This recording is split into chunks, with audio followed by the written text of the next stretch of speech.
제가 아무리 생각해도 이 설교하는 목사는 말도 빠르고 뭔 소리인지 막 횡설수설하는데 우리 교회 찬양대 참 잘하죠. 그리고 또 한 가지 자랑스러운 것이 우리 교회 장로님들 기도가 참 다른 교회 장로님들 기도하고 좀 달라요. 뭘 구체적으로 시간 뺏겨서 더 구체적으로 말 못할 것 같은데 하여튼 김현 장로님 어디 계시는지 오늘 기도문 저 주십시오. 오늘 본문에 경건이라는 말이 등장을 합니다. 26절의 경건 그리고 27절의 경건 같은 말인데 어미만 약간 다르죠. 이게 원래 종교가 요구하는 의례나 규범을 잘 따르는 생활이라는 뜻을 갖고 있습니다. 영어로 pure religion, 그러니까 순수한 종교, 순수한 신앙 그런 뜻이에요. 그래서 결국 경건하다는 것은 신앙이 좋은 사람이다 그런 뜻입니다. 문제는 뭐냐면 참된 경건이 뭐냐는 거예요. 왜냐하면 왜곡된 경건, 잘못된 경건들이 판을 치기 때문에 그렇습니다. 그래서 어떤 분이 한국 교회 경건 이대로 좋은가라는 글에서 이렇게 지적을 합니다. 꽤 긴데 한번 읽어보겠습니다. 창세 이후 낙원을 잃어버린 인생, 하나님을 떠난 인생은 늘 불안과 공포 가운데 살아왔습니다. 죄인은 하나님의 진노와 저주 아래 있기 때문입니다. 가시와 엉겅퀴로 상징되는 온갖 부조리와 결핍이 세상을 가득 메우고 있고 그 가운데 있는 인생은 세상에서 신음합니다. 미래가 보장되지 않는 불안한 인생을 달래기 위해 스펙 쌓기에 여념이 없는 천년 학도들은 과거에는 5대 스펙으로도 충분했지만 지금은 8대 스펙으로도 충분치 않다는 이야기가 씁쓸합니다. 3포 세대, 5포 세대, 7포 세대, 이제는 심지어 M포 세대, 모든 것을 포기한 세대라는 말들이 가슴을 저밉니다. 그러나 살기가 팍팍하고 힘들수록 사람들은 현세 중심의 삶에 모든 노력을 쏟아붓습니다. 잘 먹고 잘 사는 것입니다. 이 땅에서 경제적 안정과 행복을 추구합니다. 그러나 그렇게 해서 도달한 스펙 쌓기, 행복 추구의 무한 경쟁의 끝은 무엇일까? 결국 마지막 종착역은 허무함, 인생 무상이 아닐까? 그렇다면 그리스도인들의 인생 목적은 무엇일까? 우리는 고상하게 하나님의 영광을 위한 삶이라고 말했지만 우리가 말하는 하나님의 영광을 위한 삶이라는 것은 불신자들의 그것과 다르지 않습니다. 세상 사람들이 추구하는 인생의 목표와 같습니다. 세상에서 1등이 되고 인류가 되는 건 말입니다. 머리가 되고 꼬리가 되지 않는 것, 남을 지배하되 지배받지 않는 것, 남들보다 위에 서는 것 등이 바로 그것입니다. 고작해야 돈을 많이 벌어 부자로 살면서 사회적 책임을 다한다는 청부론이고 성공해서 높은 지위를 차지함으로 선한 영향을 미친다는 고지론 정도입니다. 거기에다 착한 성품에 공부도 열심히 하고 신앙생활도 잘하고 신실하고 모범적인 그리스도인으로 산다면 금상첨화입니다. 교회에서도 1등, 세상에서도 1등. 우리 부모들은 자식들을 위해 그렇게 기도했고 우리 자신도 그렇게 되기를 기도합니다. 최고가 되어 하나님을 위한 삶을 사는 것이 하나님의 영광을 위한 삶이니까. 하지만 그것이 과연 하나님의 영광을 위한 삶일까? 오히려 나의 영광, 나의 행복을 위한 삶은 아닐까? 우리는 하나님을 빙자하여 교묘하게 자기 행복을 추구하면서도 하나님의 영광을 위한다고 쉽게 말합니다. 그러면서 정작 하나님을 자신의 영광을 위한 도구로 삼는 것은 아닌지. 그렇다면 우리는 하나님을 우리 자신이 얻고자 하는 행복을 위한 도우미 정도로 생각을 하는 거죠.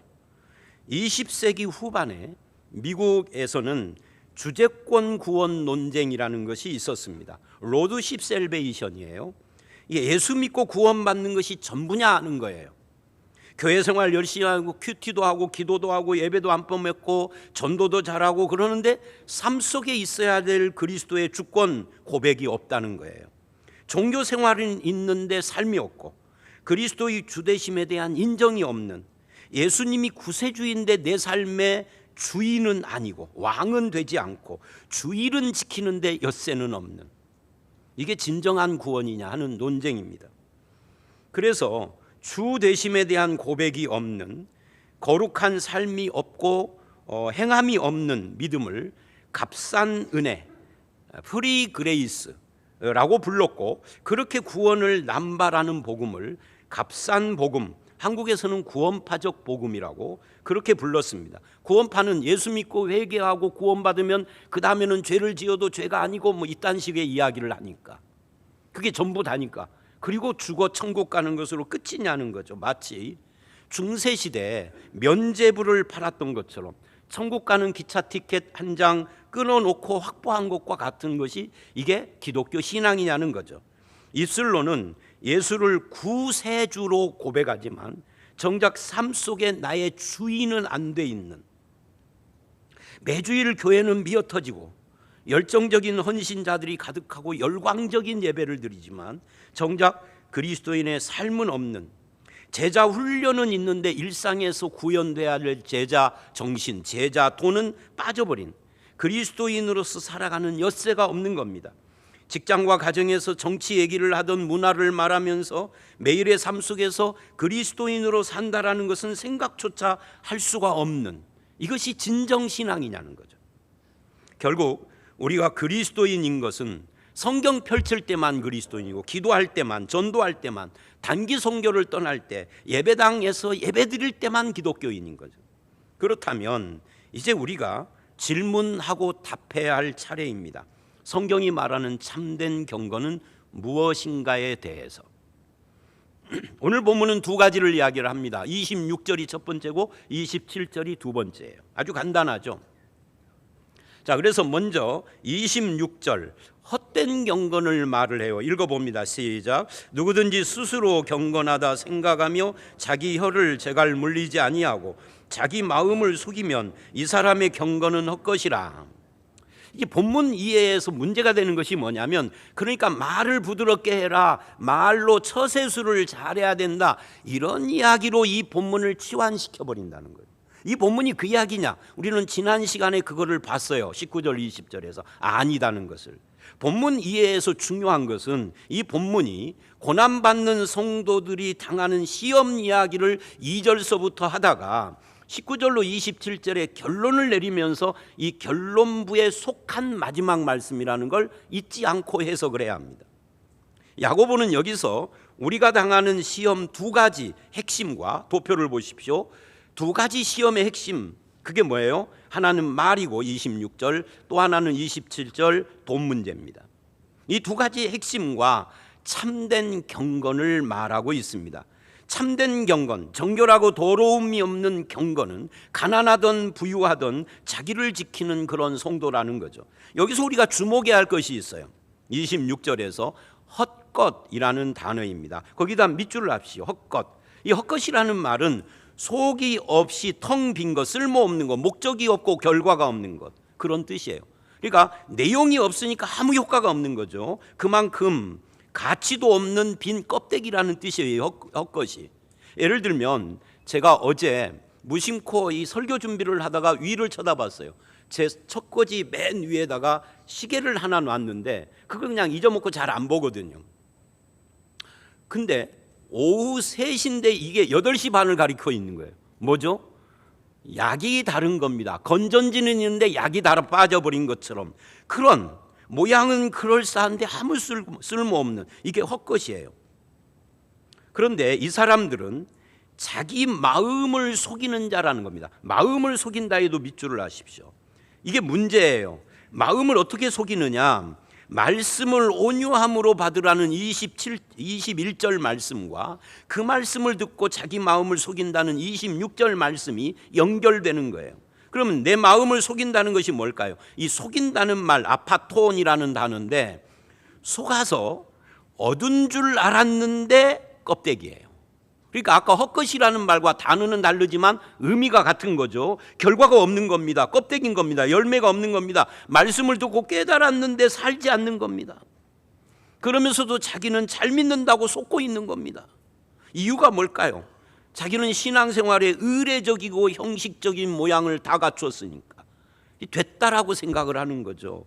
교회에서 요구하는 걸 다 하잖아요. 예배드리고 헌금하고 직분을 맡아 봉사하고 기도하고 종교생활이 요구하는 걸 다 하니까, 그러니까 어쨌다는 거예요. 이걸 다 하니까 혀에 재갈을 안 물려도 괜찮다는 생각을 하는 거예요. 이게 헛된 믿음이라는 겁니다. 종교 생활을 열심히 하면은 혀를 함부로 놀려도 괜찮은 건가요? 그게 신자인가요? 아니다는 이야기예요. 그건 헛된 경건이다. 결국 자기 마음을 속이는 것이다. 혀에 재갈을 물리지 않는 경건은 19, 20절에서 말한 것처럼 말을 못 참고 거칠게 말하며 성질 부리는 것, 이건 주로 누구의 시험이에요? 가난한 자들의 시험이에요. 부자도 그럴 수 있지만 주로 그렇다 그 말이에요. 가난한 사람이 세상을 향해서 삐뚤어지고 꼬인 마음으로 입에서 말을 함부로 하고 흥분하고 불끈불끈 화를 내고 세상을 향해서 화를 내는 것이 마치 의인 것처럼 착각하는 거죠. 구절이 말한 하나님의 자녀로서 그리스도의 신부로서 자기의 높음을 자랑스럽게 생각하지 못하기 때문에 그딴 삶을 사는 거예요. 즉 삶의 기준을 자꾸만 세상에다 두기 때문에 나오는 언행과 심사라는 거예요. 여러분, 말을 못 참아서 문제를 일으킨 사람들 이야기가 요즘 우리가 묵상하고 있는 매일 성경 민수기의 말씀인 거 아십니까? 5월 1일 매일 성경 묵상 말씀 중에 민수기 21장 4절 말씀이 있어요. 이스라엘이 하나님께서 인도하는 길을 부정합니다. 물이 없다고 매일 먹는 만나를 하찮다라고 합니다. 그러면서 애굽으로 돌아가자고 구원을 부정해 버립니다. 그래서 하나님이 불뱀을 보내서 물려 죽게 합니다. 이렇게 된 원인을 21장 4절이 뭐라고 하느냐면 마음이 상해서라고 해요. 근데 이 상해서라는 말이 원문이 마음이 짧아서예요. 짧다. 여러분, 짧다의 반대가 뭐죠? 길다예요. 그러니까 이런 겁니다. 시련을 만났을 때 물이 없어요. 매일 먹는 만나가 시원찮아요. 시련을 만났을 때 마음이 길게, 즉 긴 호흡으로 바라보지 못하고 마음이 짧아서 길게 기다리지 못해서 그래서 불평했다. 즉 인내하지 못했다는 것을 짧아서라고 말하는 겁니다. 인내는 연다는 인격을 이루고 소망을 이루는 건데 인격을 이루는 이 인내를 못하니까 말을 험하게 하는 거죠. 하나님의 인도는 편하고 좋은 일만 생길 것이라고 착각했기 때문입니다. 그래서 마음이 짧아진 겁니다. 긴 호흡으로 못 가는 겁니다. 인생을 40년, 50년, 70년을 못 바라보고 당장 오늘 내일로만 사는 겁니다. 이게 가난한 자들의 시험이에요. 부유한 자도 해당이 됩니다. 그런데 성경을 읽으면서 참 얄궂으면서도 재미있는 것이 뭐냐면 이어지는 10절, 민수기 21장 10절로 20절을 보면 하나님이 그 불평 후에 불뱀에 물려 죽은 그 후에 노뱀 사건 이후에 이스라엘을 인도하는데 첫 번째가 물병이라는 것이에요. 생각을 해보세요. 물병, 물 없다고 불평했는데 그 다음에 물병, 그 다음에 아르논 강가 물이 철철 흘러넘쳐요. 그 다음에 부엘 우물이에요. 야, 하나님의 계급입니다. 성경에서 이런 걸 보면은 안 졸려요. 성경이 진짜 재밌는 책이에요. 이 얄궂은 하나님이 하나님을 오해하는 그들의 원망에 대해서 현장에서 생생하게 교육을 해주는 거예요. 결국 야고보서 1장 16절 말씀처럼 하나님은 온갖 좋은 은사와 선물을 주시는 분인데 내 마음에 내가 속은 겁니다. 마음이 짧아서. 그런데 이들의 문제는 그러면서도 자기 스스로 경건하다라고 생각하고 있다는 것이 문제인 거죠. 왜? 이 사람들은 기도하죠, 금식하죠, 헌금하죠, 예배하죠, 선교하죠, 봉사하죠. 외적인 것을 다 하니까. 이게 신앙생활에 중요한 것들이기는 합니다. 이걸 해야 합니다. 그런데 이 외형적인 것들에 뭐가 빠지면 헛것이라는 거예요. 온유한 마음으로 내 마음에 심긴 말씀을 듣고 실천하지 않으면 그러면 헛것이라는 거예요. 은혜가 없는 거니까, 그거 감사하지 않는 거니까 모든 종교 행위를 다 해도 이 참된 경건을 실천하지 않으면 그게 뭐죠? 26절에서는 말을 급하게 하는 거, 거칠게 하는 거, 이건 깨달은 말씀에 상반되는 거지 않아요. 단순히 사람들에게 긍정적인 말, 사랑스러운 말, 사람을 격려하고 세워주는 말을 하라는 것이 아니에요. 9절 말씀, 아까도 말을 했지만 1장 9절 말씀에 의하면은 자기의 높음을 생각해야 한다는 거죠. 높음이 뭐예요? 내가 성도인 내가 그리스도의 신부요 하나님의 자녀라는 것을 자랑스러워하는 마음이 있어야 된다. 이게 신부라는, 여러분 결혼식 날 신부가 욕하는 거 봤어요? 제가 아까 일부 예배 끝나고 인사를 하는데 교인들 다 갔는데도 젊은 사람들 한 4-5명이 저기 모여서 계속 자기들끼리 재밌는 거예요.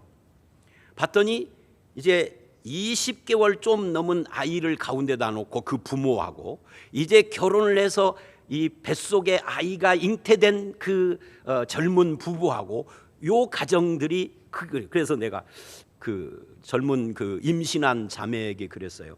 뱃속에 애기 있으니까 남의 애들이 그렇게 좋아 보이지? 눈에 띄지? 그랬더니 막 웃어요. 여러분, 우리가 하나님의 자녀가 되었다라는 것에 대한 자랑스러운 마음이 있으면, 그러면 이 뱃속에 아이가 있는 여인처럼 함부로 말하지 않습니다. 아이에게 뭔가 영향이 미칠까 봐. 그죠? 은혜스러운 말을 합니다. 거칠게 말하지 않습니다. 화내다가도 그러면 안 되지, 내 새끼가 영향받을 텐데. 이게 그 여인의 문제만이냐 그 말이에요. 모든 그리스도인은 그리스도의 신부이기 때문에, 하나님의 아들 딸들이기 때문에 다 마찬가지다. 그런데 이것이 없으면 경건 헛것이다.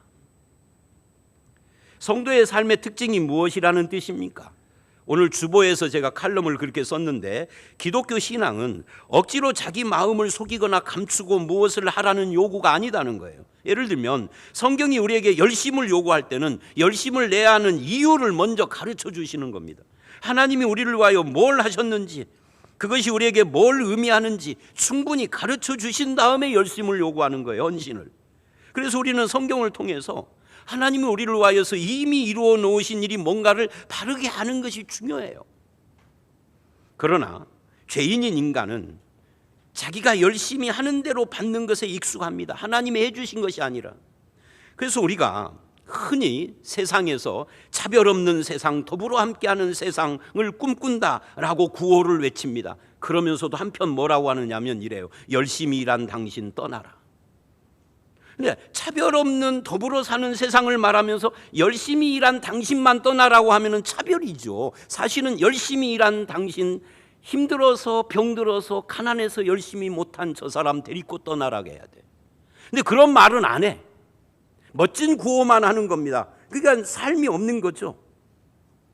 사실은 차별이 없고 더불어 사는 세상이 되려면 열심히 일한 당신을 주장하지 않아야 그게 오는 거예요. 그게 가능한 거예요.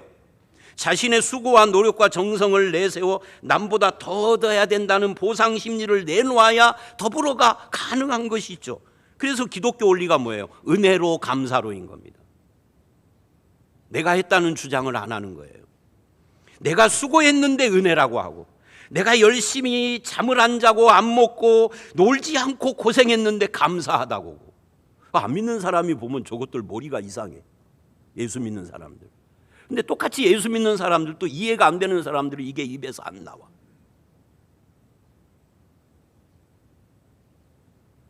세상의 원리와 다른 겁니다. 인간의 수고와 열심히 했다라고 말하지 않고 하나님의 일하심을 선포하고, 하나님의 일하심을 믿기 때문에 은혜요, 하나님의 열심히 이루었기 때문에 감사인 겁니다. 이게 기독교 신앙의 가장 중요한 기초예요. 그래서 기독교는 차별이 없고 우열이 없고 갈등과 분쟁이 발생한 일이 없는 게 아니라 없어야 하는 겁니다. 이제 표현을 잘 생각하십시오. 없다가 아니에요. 실제로는 있어요, 요것들이. 그죠? 없어야 하는데. 오직 은혜요 감사라는 말만 할 수 있을 뿐입니다. 그래서 시편 90편 1절로 12절에 모세의 기도가 나옵니다. 이것은 기독교 신앙의 핵심을 보여주는데 전체의 내용의 대부분이 인간의 못남에 대한 고백이에요. 인생은 짧다는 거죠. 왜? 죽기 때문에. 근데 모세는 인생이 짧다. 어느 정도 짧으냐? 70이요 강건하면 80 정도 산다. 요즘은 조금 더 살기는 하죠. 근데 이 짧은 인생을 살면서 풀의 꽃같이 쓰러져 가면서도 맨날 죄만 짓고 살고 못난 생각만 하면서 산다는 거예요. 그래서 뭐라고 모세가 기도하는지 시편 90편 13절로 17절을 읽어보겠습니다. 시작. 여호와여 돌아오소서. 언제까지니까 주의 종들을 불쌍히 여기소서. 아침에 주의 인자하심이 우리를 만족하게 하사 우리를 일생 동안 즐겁고 기쁘게 하소서. 17절. 주 우리 하나님의 은총을 우리에게 내리게 하사 우리 손이 행한 일을 우리에게 견고하게 하소서. 이 말을 요약하면 이거예요. 하나님 돌아오소서. 나에게는 주의 은혜와 사랑이 필요합니다. 우리는 스스로 자신을 책임질 능력이 없습니다. 우리를 도와주십시오. 이게 기독교의 중요한 핵심이잖아요. 그래서 은혜라고 하는 거잖아요. 그런데 죄인인 우리는 하나님으로부터 떨어져 나간 것을 죄인이라고 그래요. 그러니까 하나님으로부터 떨어졌으니까 뭐예요? 자기 삶을 내가 책임져야만 하는 거죠. 그러니까 싸우는 거예요. 그래서 약육강식인 거예요. 하나님으로부터 떨어져 나가면 내 삶을 내가 책임져야 하니까 그게 죄인데, 그런데 구원이라는 것은 뭐예요? 요한복음 15장의 포도나무 비유가 이렇게 말을 합니다. 구원이라는 것은 죄인이, 하나님으로부터 떨어진 죄인이 예수라는 나무에 접붙임 받은 것이 이 구원이라는 거예요. 이제부터는 신의 성품에 참여하는 자녀가 됐고, 이제부터는 나무인 예수님으로부터 공급을 받아 열매를 맺는, 그래서 그 열매로 영광스럽게 봄이면 꽃으로 가을이면 열매로, 이거 누가 맺는 거예요? 가지가 맺는 게 아니라 나무로부터 수액이 공급되어져서 맺는 것이죠. 그분이 나를 영광스럽게 하는 것이에요. 그래서 우리는 이제부터 아무리 가난해도 아무리 어려워도 말을 함부로 하지 않고 썽을 내지 않는 겁니다. 그렇게 하는 것은 구원을 부정하는 것이기 때문에. 하나님은 우리가 세상의 돈, 건강, 능력, 지식, 권세의 문제로 만족하지 않게 하시려고 고난을 주는 것이기 때문에, 나를 괴롭히려는 것이 아니라 은혜를 구하는 자가 되게 하려고 고난을 주는 것이에요. 여러분, 이제 아침에는 기도하신 김 장로님한테 물어봤는데 누구에게 물어볼까? 정 집사님한테 물어볼까? 그냥 물어보십시다, 여러분. 남자 성도님 여러분, 초등학교 때 보물이 뭐였어요? 여자분들 말고, 여자분들은 뭔지 내가 몰라가지고, 초등학교 때 여러분의 보물, 구슬, 딱지. 이게 얼마나 보물이냐면요, 이거 숨겨놓는 자기 집에 비밀 창고 다 있습니다. 그 정도 나이 때는 다 있습니다. 형아가 건드려도 대듭니다. 이거 막 동생은 그냥 죽이죠. 이건 절대적인 것이에요. 근데 중학교 가면은 다 어디로 가버렸는지 생각도 안 해. 중학교 가서도 딱지치기를 하면 걔는 아직 덜 떨어진 애야. 그렇게 보물처럼 생각했던 것이 중학교 들어가면은 그게 다 하찮은 것이 돼버려. 우리 신앙이 그와 같다 그 말이에요. 하나님은 우리가 세상에 목숨을 걸지 못하게 하려고 우리에게 고난을 허락하는 거예요. 영원한 것을 바라보려고, 하나님께 속한 것에 우리의 시선을 돌리게 하려고, 그것을 준비하게 하려고 내 인생에 개입하시는 거예요. 그 고난을 통해서 우리의 마음과 생각을 영원한 것에 주게 하려고 나를 세상으로부터 격리시키고, 하나님을 알고 하나님의 뜻을 따르도록 우리를 인도하려고 개입하시는 거죠. 이 모든 일은 하나님이 우리를 사랑하시기 때문에, 나를 포기하지 않는 열심이기 때문에 개입하시는 거예요. 그러므로 하나님의 진실하심과 자비하심으로 내 인생에 간섭하셔서 오늘의 내가 있다는 것을 믿으셔야 합니다. 그리고 거룩한 것을 이루기 위하여 그렇게 하신다는 것을 알고 감사해야 합니다. 나를 포기하거나 외면하지 않는 하나님의 사랑에 항복하고 믿음을 굳게 잡으셔야 합니다. 내 전 인생을 인도하고 하나님과 동행하는 기쁨을 누리는 그런 신앙의 승리가 여러분 모두에게 있으시기를 주의 이름으로 축원합니다. 제 말이 무지 빠르죠? 빨라서 조금 쉬어가는 타임으로 어떻게 쉴까? 그냥 조금 천천히. 이제부터 두 번째 거 시작하면 또 다다다다 할 테니까. 여러분 머리가 좀 쉬셨죠? 두 번째 27절에는 이런 말을 해요. 26절은 좀 부정적인 것으로 하지 말아야 될 걸 이야기했잖아요. 여기는 정결하고 더러움이 없는 참된 경건이 무엇이냐, 즉 신앙의 결론에 대한 이야기를 합니다. 한번 읽어봅니다. 시작. 하나님 아버지 앞에서 정결하고 더러움이 없는 경건은 곧 고아와 과부를 그 환난 중에 돌보고 또 자기를 지켜 세속에 물들지 아니하는 그것이니라. 두 가지 이야기를 해요. 우리 주님으로부터 생명을 나누어 받은 우리가 구원받은 것처럼 우리도 진리의 말씀을 듣고 순종하는 삶을 살되 내게 주신 은혜를 누군가에게 이렇게 나누어 주는 삶을 사는 것입니다. 그러면서 세속에 물들지 않는.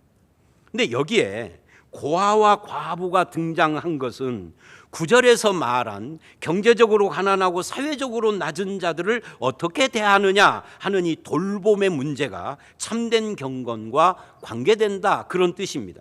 이것은 주로 부자들과 관계돼요. 근데 부자가 누구냐? 제가 보기에는 부자는요, 우리나라 국민 90% 정도가 부자예요. 뭐 무슨 소리야 저게? 난 부자라고 생각 안 해. 먹고 살만한 사람은 다 부자예요. 여기 계신 분들의 한 95%는 부자셔요. 별로 감흥이 없으신가? 부자라고 하는데 안 좋아하셔. 왜? 이 부자에게 주신 이 말씀을 남에게 준 것이라고 생각하지 말라는 뜻입니다. 근데 많은 사람들이 이 경건이라는 것을 어떻게 생각을 하느냐면 개인적인 차원의 영성, 습관, 종교적 습관, 성품 이런 것들을 추구하는 소위 영성운동이라고 이 경건을 그렇게 오해합니다. 저는 영성이라는 말을 안 좋아한다고 그랬죠. 비판하기 위해서는 써도 긍정적인 의미에서는 영성이라는 말을 저는 거의 절대 안 씁니다. 그건 기독교적 용어가 아니라고 저는 철석같이 믿기 때문에 성경에도 안 나오고. 자, 어쨌든 이 영성의 뿌리, 근거를 찾아보면은요, 초대교회에서 살짝 좀 넘어와서 4세기 때쯤 고대 시대 초대교회 시절에 사막의 수도사라는 사람들이 있었어요. 그냥 사막으로 결혼도 않고 혼자 들어가서 거기서 그냥 최소한의 먹는 것만 먹으면서 기도만 하는 거예요. 대단하죠. 근데 이 사람들은 내 안에 있는 거룩한 종교적인 심성을 드높이는 것이 이게 신앙이라고 착각한 거예요. 이게 중세시대에는 아리스토텔레스, 플라톤과 아리스토텔레스 있잖아요. 아리스토텔레스의 덕윤리, 이 성품윤리, 여기에 영향받은 중세 카톨릭이 수도원을 차리고 수도원적 영성을 추구했습니다. 그렇게 이어진 거예요.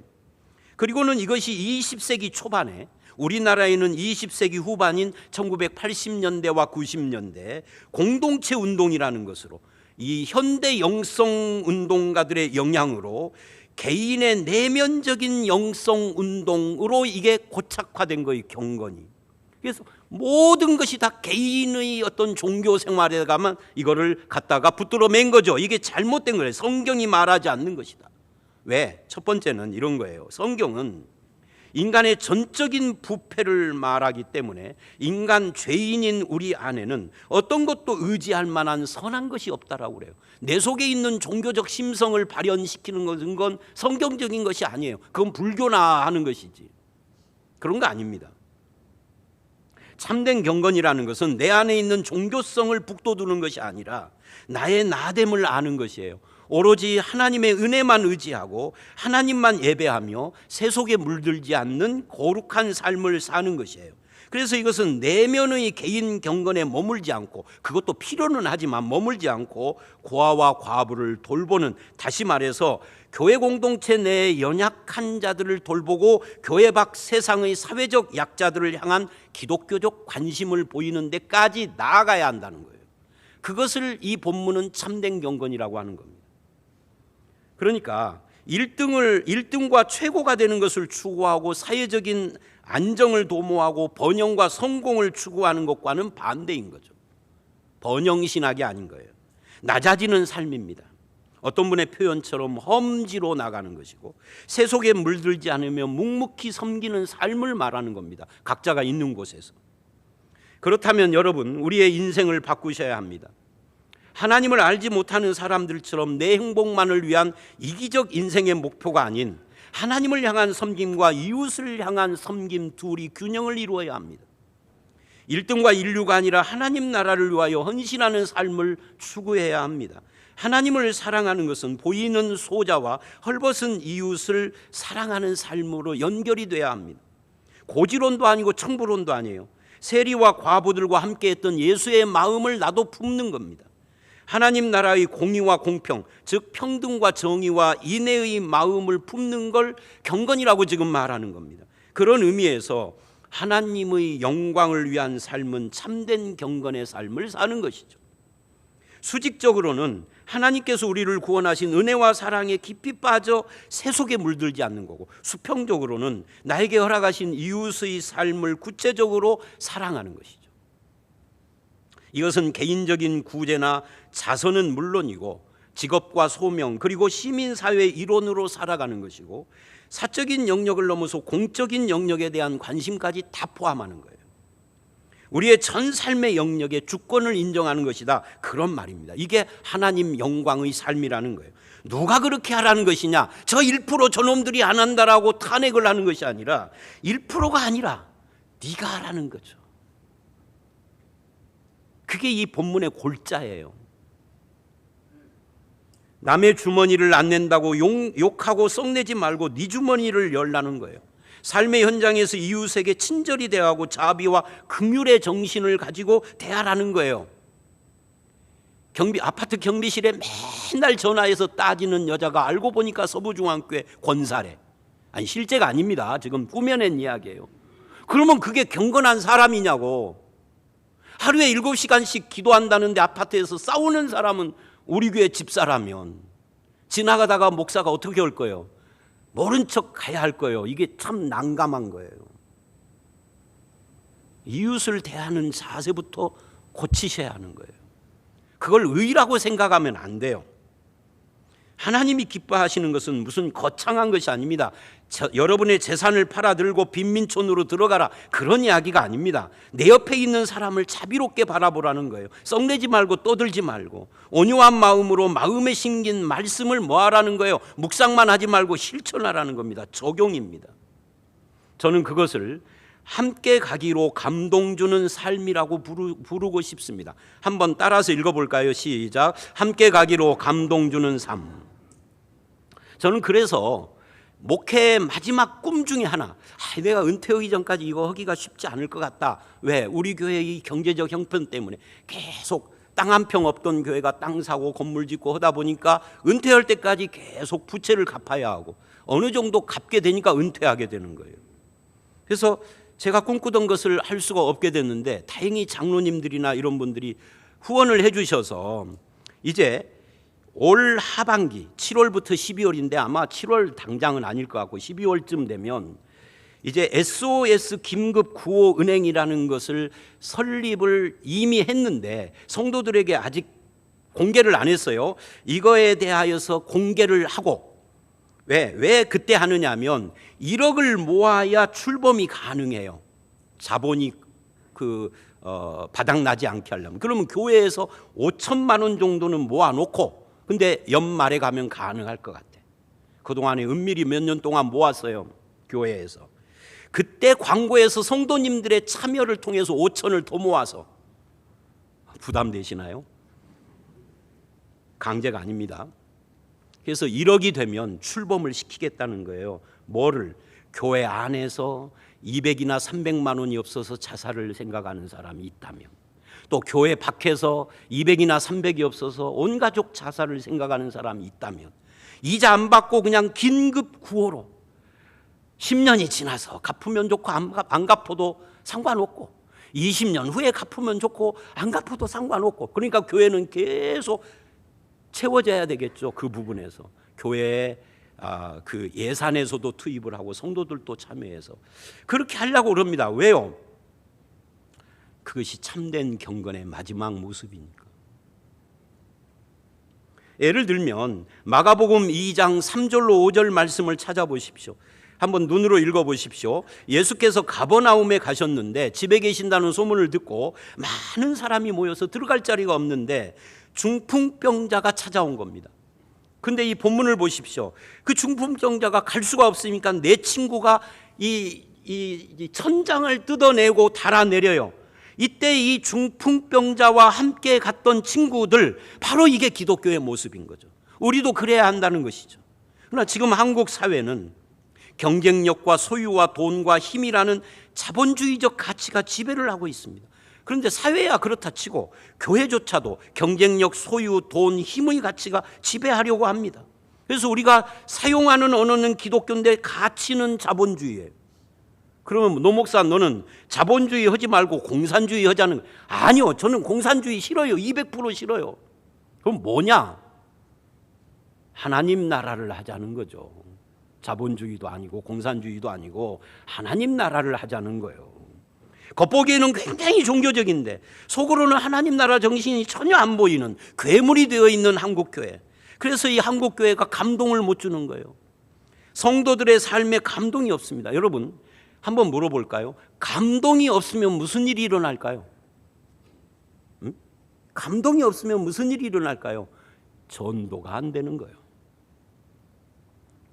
기독교 선교 역사를 쓴 스테반 닐이라는 분은 이렇게 말을 했습니다. 한번 읽어볼까요? 모든 그리스도인은 언젠가는 생명을 걸고서라도 자신의 믿음을 시험해야 할 때가 온다는 것을 알았다. 초대교회에 대한 설명이에요. 그런데 그런 상황에서조차도 교회는 성장하고 회심을 막지 못했다는 거예요. 그래서 한 가지 예를 듭니다. 율리아누스라는 황제는 예수를 안 믿는 사람인데 AD 300년경에 있었던 황제예요. 그런데 교회에 대해서 이렇게 사랑 때문에 계속해서 회심자가 발생하고 있다라고 불만을 털어놓은 글이 지금까지 남아 있어요. 이건 기니까 제가 읽을게요. 무신론은, 이때 무신론은 기독교인들을 말하는 거예요. 자기들이 믿는 신을 안 믿는다고 무신론이라고 한 거예요. 무신론은 전혀 모르는 사람들도 사랑으로 섬기고 죽은 사람을 곱게 장사 지내 주면서 그 세력을 확대했다. 유대인 중에는 거지가 한 사람도 없고 신을 믿지 않는 갈릴리 사람들, 즉 기독교인이죠. 이 자기네뿐 아니라 우리네 이 말은 로마인입니다. 우리네 가난한 자들까지 돌봐준다는 사실은 참으로 수치다. 우리네 가난한 자들은 우리가 제공해야 할 아무런 도움을 받지도 못하고 있는데 말이다. 이게 율리아누스 황제의 불평이었어요. 이것이 기독교가 부흥하는 원인이라고 그때 황제가 짚은 거죠. 이것을 오늘 27절은 참된 경건이라고 하는 겁니다.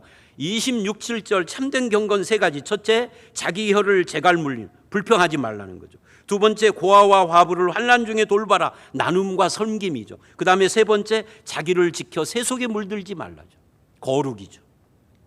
이 셋은 공통점이 있어요. 그것은 하나님을 대면하면 필요 없게 된다는 것이죠. 예를 들면 하나님을 예배하고 말씀의 은혜를 받으며 이미 마음의 믿음의 쉼을 얻은 사람은 혀를 마구 놀려서 화를 내거나 사람을 욕함으로 자기 방어를 할 필요가 없어져 버려요. 은혜가 충만한 사람은. 늘 하나님을 대면하는 사람은 남을 돌보고 베풀어도 내가 손해 입는다는 두려움이 없어요. 세속을 따라잡지 않으면 도태될 것 같은 그런 두려움 때문에 세속에 물들어가는 그런 어리석음을 범하지 않아요. 그리스도로 만족하기 때문에. 그럼 담대해지는 거죠. 평안해지는 거죠. 이런 면에서 우리는 세상과 다릅니다. 여러분도 그렇게 사시기를 주의 이름으로 축원합니다. 하나님이 인정하고 기뻐하는 삶을 살겠다는 결심을 하시고 실천하십니다. 다툼과 더러움이 사라지고 압박과 불안이 없어지며 평안과 기쁨, 소망과 정결함이 여러분의 삶 속에 넘치고 샘솟기를 주의 이름으로 축원합니다. 무엇이 이것을 가능케 할까요? 우선 말씀을 들을 때 온유함으로 받는 것이 중요합니다. 그리고 그 말씀을 되새겨 묵상하며 순종하는 것이 중요합니다. 이런 믿음의 삶은 세속에 물들지 않는 거룩한 삶이면서 동시에 나눔과 섬김의 삶을 사는 겁니다. 이것이 믿음의 결론입니다. 그게 그리스도를 따르는 삶입니다. 너무 쉽게 여러분의 상황과 환경과 사람들 때문에 요동하는 인생이 되지 마시기를 바랍니다. 나와 세상을 향해서 쉽게 성내고 성난 상태에서 성급하게 말하는 것은 어리석음인데 그걸 피하십시오. 듣기는 속히 하고 그 말씀이 내 속에서 온전히 소화될 때까지 말하기를 더디하셔야 됩니다. 핵심은 말씀을 듣고 행하는 겁니다.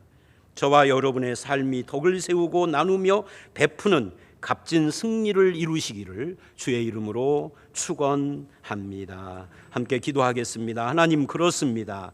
우리가 말하기는 더디게 하고 듣기는 속히 하며 성내기도 더디게 하라는 우리의 혀에 재갈 먹이는 것이 중요하다라고 하는, 불평하지 않고 은혜에 감사하라는 이것이 우리에게 너무나 부족합니다.